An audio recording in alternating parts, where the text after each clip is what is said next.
He assumed she was just another opportunist lounging in first class, until he discovered her true identity. The first-class cabin carried the scent of polished leather and wealth. Quiet murmurs buzzed softly in the air, punctuated by the faint chime of a wine glass. Overhead, compartments snapped closed as passengers settled, shifting luxury luggage and glancing at sleek wristwatches. Nathan Kessler barely lifted his eyes from his screen as he sank into seat 3A, a window spot just the way he preferred. He radiated the kind of self-assurance honed from years of sealing contracts and commanding boardrooms where people chuckled at his quips even when they fell flat. He requested a whiskey before the plane took off, tugging his tie loose, as if to subtly announce to the cabin that he was the sort of man who fit effortlessly in first class. The flight from Dallas to Tampa spanned just under 3 hours, brief, yet long enough for him to savor the comforts of elite travel. He had no plans to work, not with top-shelf drinks on offer and a chance to survey the cabin's occupants. That's when she caught his eye. A blonde woman seated a few rows up, her face half hidden as she swiped through something on her tablet. There was an odd familiarity to her, though not enough to pin down. Maybe a minor TV personality, a faded star grasping at relevance, hoping her moment hadn't fully slipped away. He grinned, nudging the passenger beside him, a reserved traveler stuck next to someone who relished hearing himself speak. Ever notice how some folks think cash buys sophistication? Nathan remarked, his voice pitched just loud enough for others to catch. The man next to him offered a faint, polite laugh, his eyes fixed on the in-flight magazine. He wasn't here for a chat, but Nathan didn't need a partner to keep going. "She looks familiar," he continued, tilting his head. "Probably some washed-up reality star. You know the kind. Big hair, pricey purse, no clue how to act subtle." His words drifted through the cabin, drawing brief looks from those nearby. But the woman stayed glued to her tablet, either oblivious or indifferent to his remarks. That rubbed him the wrong way. People like her were supposed to care what men like him thought. The plane started rolling, and the flight attendant made her final sweep, checking seatbelts and gathering stray glasses.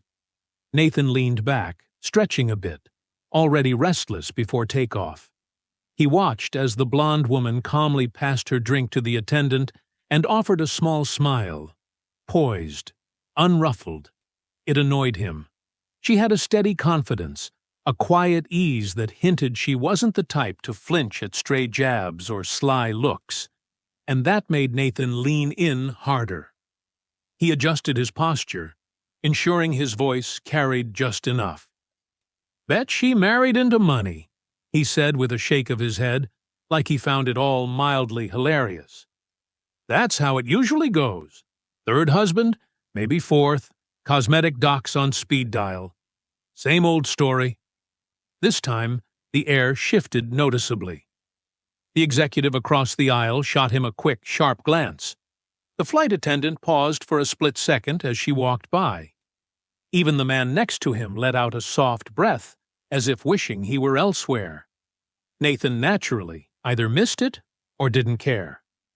He grabbed his whiskey as the plane climbed, his fingers drumming on the glass. 3 hours. Plenty of time to amuse himself. But what he didn't see coming was that the joke would soon be on him. The plane had just leveled off when Nathan picked up his commentary again. He wasn't the type to drop things, especially not when he felt overlooked. The woman, whoever she was, hadn't so much as glanced his way, showing no sign she'd heard or cared. That didn't sit right with him. So, the moment the seatbelt light flicked off, he waved down the flight attendant with a flourish, like he was hailing a bartender instead of sitting in first class. "Another whiskey," he said, handing over his empty glass. Then, playing the big shot, he nodded toward the blonde woman. "And whatever she's having, Put it on me." It was a move, a bait to get a response. Maybe she'd smirk, wave it off, engage in some light banter.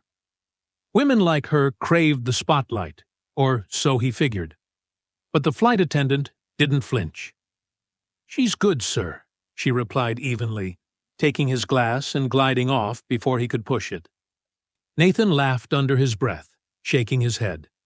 So she was that type, the kind who acted like she was above everyone, too lofty for chit-chat. He turned to his unwilling seatmate, who'd cracked open a novel in a clear bid to dodge him. "Ever notice," Nathan said, tapping the armrest, "how some people strut around like they're the star of the show, and we're all just background noise?" The man flicked his eyes up briefly, then back to his page. "Hadn't really considered it." Nathan smirked. He wasn't letting this go. "I'll tell you who she is," he went on, keeping his voice at that sweet spot, not loud enough to seem crass, but clear enough for nearby ears. "She's the type who coasts on connections. Some politician's ex, maybe, or a lawyer who loves the spotlight but can't argue her way out of a paper bag." He let the words hang, waiting for a twitch, a reaction, anything to show he'd hit a nerve. Nothing. The blonde woman stayed cool, swiping through her tablet like he didn't even register, like he wasn't worth a second of her time.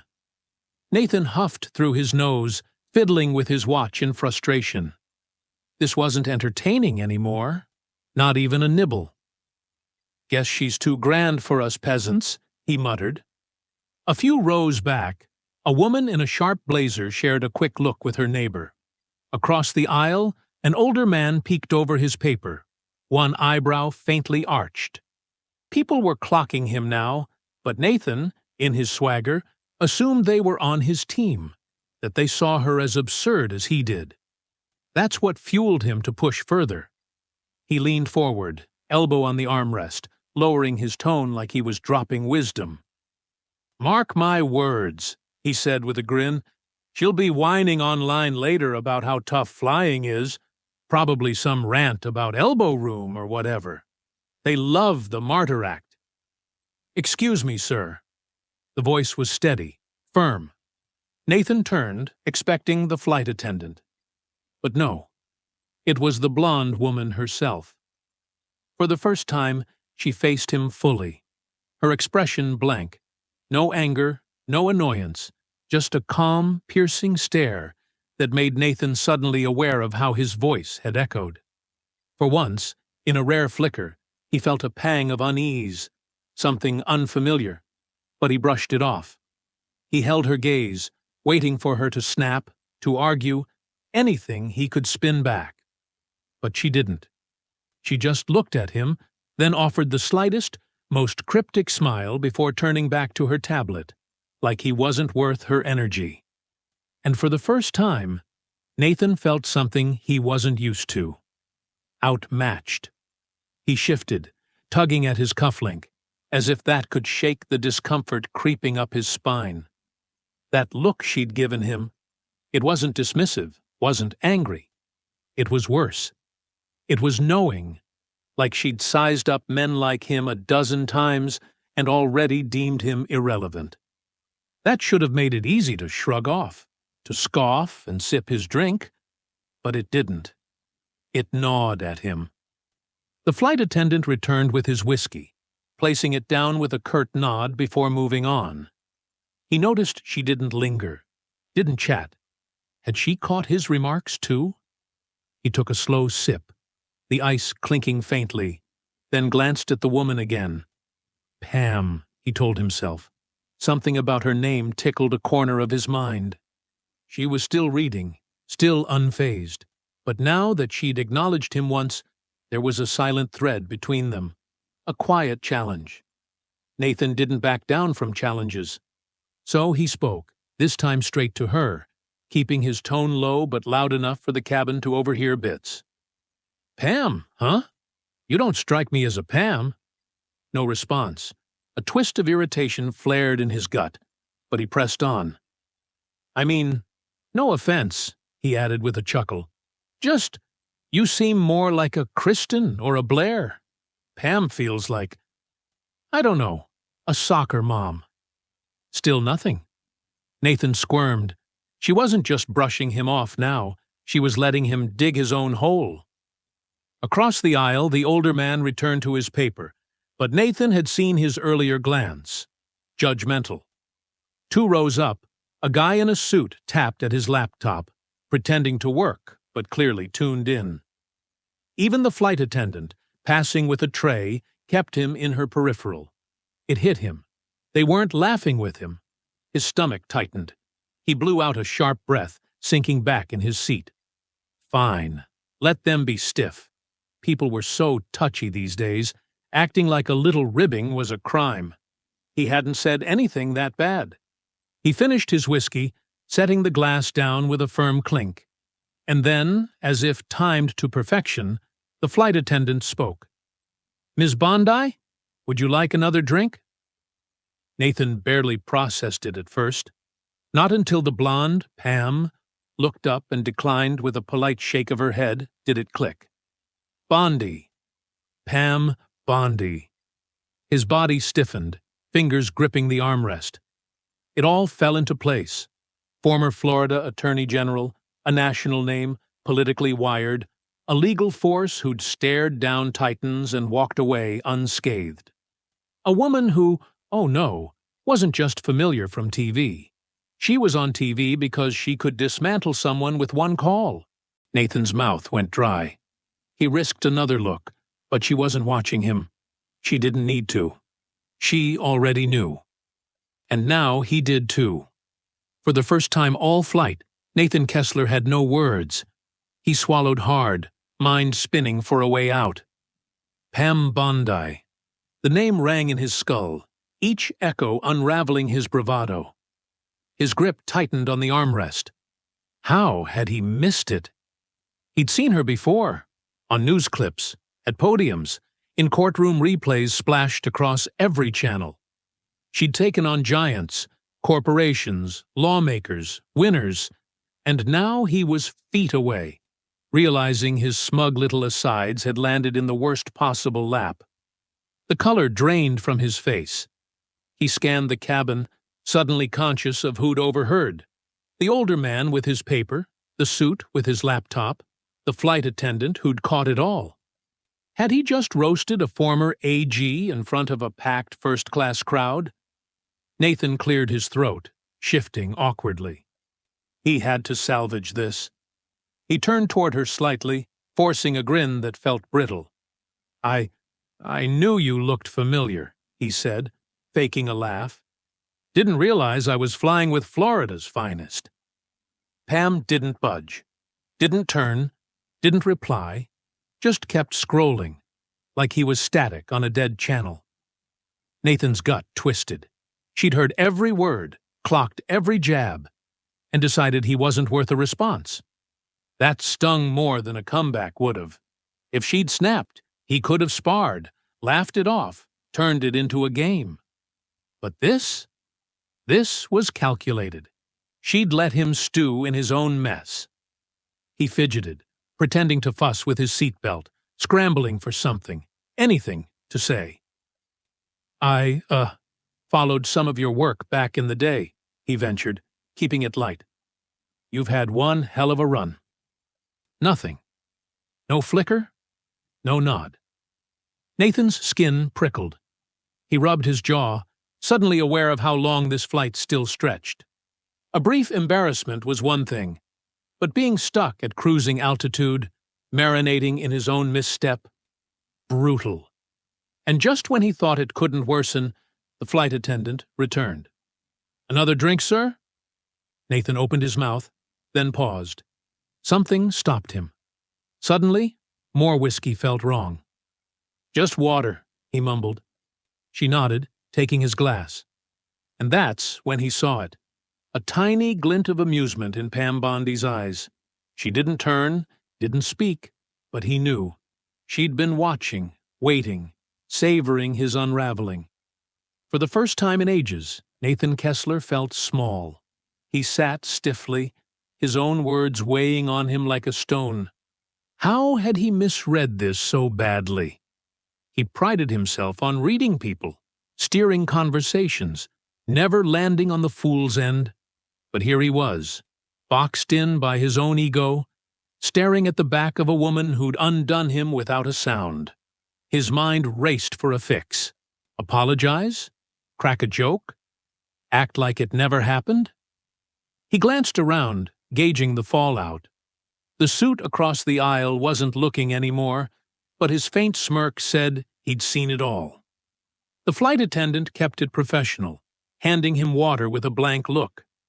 Nathan muttered a thanks, and it hit him. She didn't pity him. Didn't care. He wasn't worth caring about. He looked back at Pam, still reading, still steady, carrying herself like she'd already moved on. That's what cut deepest. She wasn't mad, wasn't waiting for amends. She'd written him off. Nathan hated that. And he'd brought it on himself. His fingers tapped the tray, restless, irritated. He thought of what he knew about her, her courtroom wins, her big cases, the people who'd tried to rattle her and crashed. And he, like a clown, thought she'd care about his take. Nathan exhaled slowly. Maybe it was the altitude, maybe the lack of an exit, but he started wondering, what kind of guy had he turned into? Years of strutting into rooms like he owned them, talking like his voice outranked everyone's, assuming his lens was the only one that counted. But here, he wasn't the big shot. He wasn't in charge. And he didn't like that taste. The plane hummed on, the cabin settling into soft chatter and the clink of glassware. Nathan sipped his water, staring blankly ahead. Maybe this was a lesson guys like him only learned when forced. Maybe this was what he had coming. He peered out the window, the sky sprawling vast and endless past the wing. It made him feel tiny, irrelevant, a sensation he wasn't used to.